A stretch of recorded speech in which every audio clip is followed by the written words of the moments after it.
اور اس پہ جو تھمبنیل لگا ہوتا ہے وہ عمران خان صاحب کا خاص طور پہ لگا ہوتا ہے، لیکن اس میں کوئی 1 سیکنڈ کی خبر بھی عمران خان کے متعلق نہیں ہوتی، لیکن وہ بھی یہ جانتے ہیں کہ اگر کمائی کرنی ہے تو وہ ہم نے کس شخصیت کے نام پر کرنی ہے۔ تو اس طرح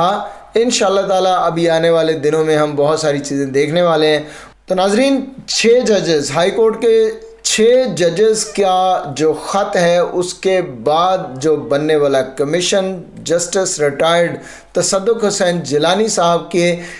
سربراہی میں وہ ختم ہو چکا ہے، کیونکہ انہوں نے اس کمیشن کی سربراہی کرنے سے معذرت کر لی ہے۔ اب اس معذرت کے بعد جو ایک بہت بڑی ڈیولپمنٹ ہوئی ہے وہ یہ ہوئی ہے کہ چیف جسٹس آف پاکستان جناب قاضی فائز عیسیٰ صاحب نے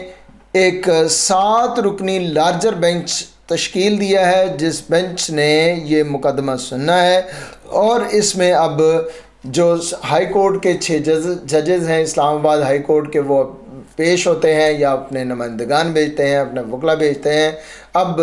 اس پر بدھ کے روز 11 بجے صبح اس پر جو ہے وہ کارروائی ہوگی۔ اب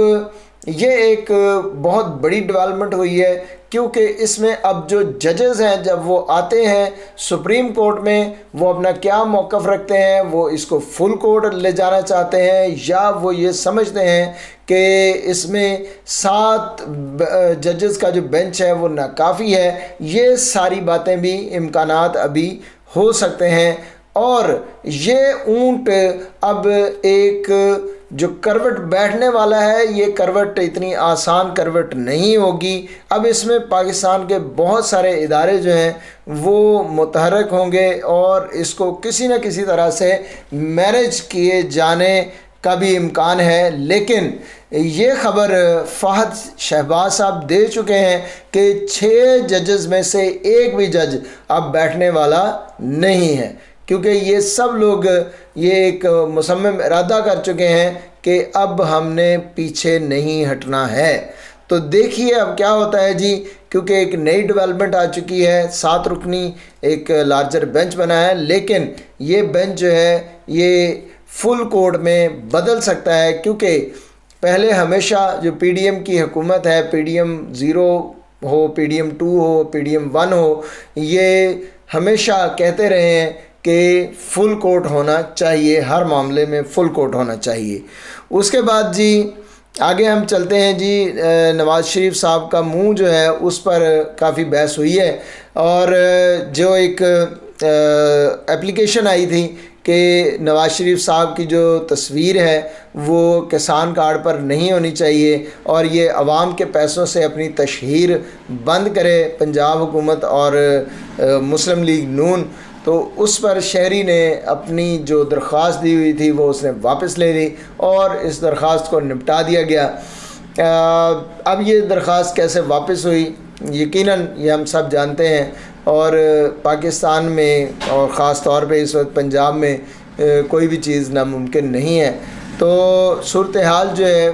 وہ اس میں واضح ہو گئی ہے۔ اب نواز شریف صاحب کا منہ جو ہے وہ دیکھنا پڑے گا ہمارے کسانوں کو۔ لیکن ایک بات میں یہاں پہ ضرور جانتا ہوں کہ جو بھی کیا جائے اور جس طرح سے بھی یہ ساری تشہیر کی جائے، عوام جو ہے پاکستان کی اب جو اس میں ایک شعور کا جن آ چکا ہے جو ہم دیکھ رہے ہیں وہ اب ختم ہونے والا نہیں ہے، بلکہ اب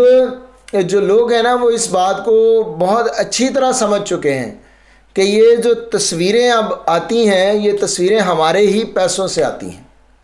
پہلے یہ بات نہیں پتہ تھی، پہلے یہ ہوتا تھا کہ جو بھی منجن بیچا جاتا تھا نا، جو سامنے رکھ دیا جاتا تھا کہ فلاں جو ہیں یہ انگریزوں کے کتے نہلانے والے لوگ ہیں، اور فلاں جو ہیں یہ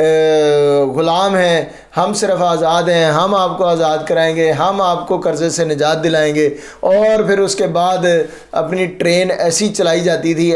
جاتی تھی کہ وہ ٹرین رکنے کا نام نہیں لیتی تھی۔ اب یہ انشاءاللہ تعالیٰ یہ ٹرینیں، یہ تصویریں، یہ سارا جو بھی پروپیگنڈا ہے یہ کچھ نہیں کر سکے گا، بلکہ سمجھ یہ آ رہی ہے کہ اب یہ جتنی یہ تصویریں لگائی جائیں گی اتنا عوام میں ایگریشن آئے گا، اتنا عوام آپ کو برا بلا اور کہے گی۔ اس کے بعد جی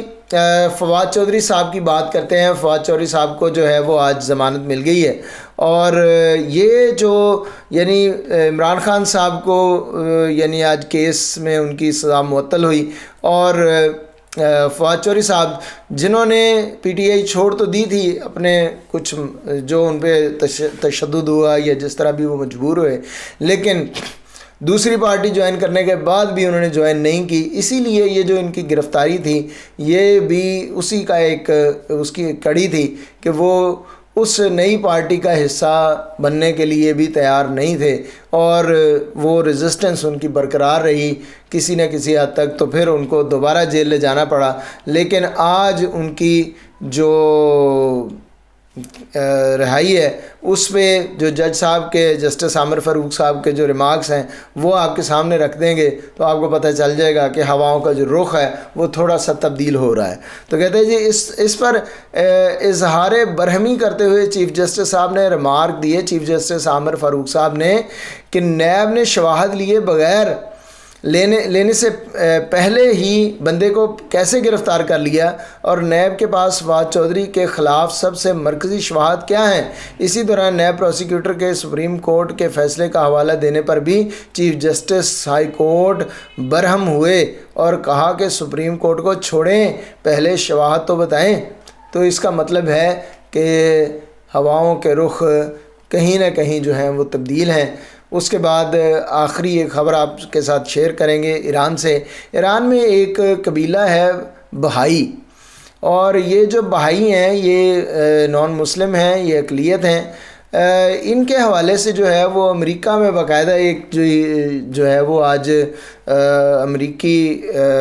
سینٹ میں اس پر کافی بات چیت ہوئی ہے، اور ان کے جو وہاں پر کوئی حقوق ہیں وہ مسلوب ہو رہے ہیں. یقیناً دنیا میں کہیں بھی جو ظلم ہے وہ نہیں ہونا چاہیے. تو اس پر انہوں نے کہا جی کہ انسانی حقوق کی تنظیم کا استدلال ہے کہ یہ معاملہ بین الاقوامی فوجداری عدالت کے دائرہ کار میں آتا ہے، جس کا قانون قومی، مذہبی یا نسلی بنیادوں پر بین الاقوامی قانون کے برخلاف بنیادی حقوق سے جان بوجھ کر اور شدید محرومی کو ظلم و ستم قرار دیتا ہے. HRW نے کہا کہ اگرچہ بہائیوں کے خلاف ظلم و ستم کی شدت کی نوعیت مختلف اوقات میں مختلف رہی ہے، لیکن اس فرقے پر ظلم و ستم بدستور جاری ہے جو بہائیوں کی نجی اور عوامی زندگی کے تقریباً تمام پہلوؤں کو متاثر کرتا ہے. اقوام متحدہ نے ایران میں انسانیت کے خلاف جرائم کا پتہ کیسے چلایا؟ ایرانی حکومت ظالم ہے. نوبل انعام یافتہ نرگس محمدی نے یہ کہا. اس میں کہا گیا ہے کہ اسلامی جمہوریہ بہائی عقیدے کے ماننے والوں کے خلاف شدید دشمنی رکھتی ہے اور اقلیتوں پر جبر ایرانی قانون میں شامل ہے اور یہ سرکاری پالیسی ہے.